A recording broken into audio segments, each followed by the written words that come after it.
Let's go to Jerusalem for the very latest. Our correspondent Iris Mackler is there. Iris, bitter rivals now forced to work together.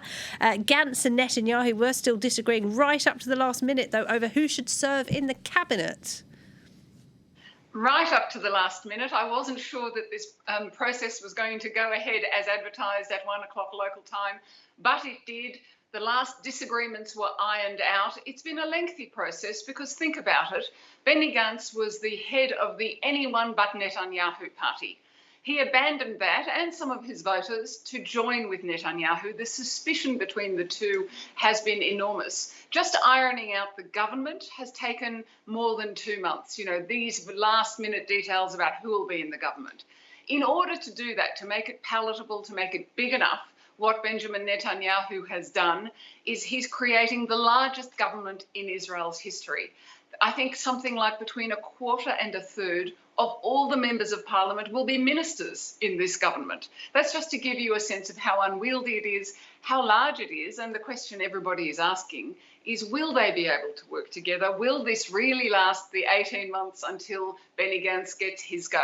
And all that's up in the air, but they are swearing in right now. I've just been watching them. So we do know that this phase at least is taking place.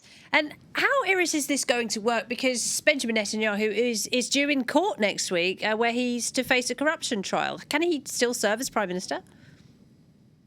It's this amazing anomaly in Israeli law. If you're a minister and you're charged with a crime, you must step aside and have your trial. But if you're the Prime Minister, you don't have to step aside.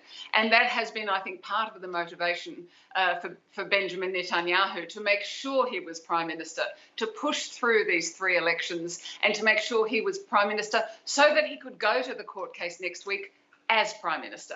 If he'd just been an ordinary minister, that wouldn't have worked. So he's bringing all the strength, all the power of that office to this trial, which begins next week. You know, it has been mentioned, of course, by the leader of the opposition, by people who were heckling him while he was giving his speech today, because it is remarkable when you think about it, that a man who's been charged with 3 crimes can nevertheless run the country at the same time, with all the implications of that. But that's what's happening here from next week.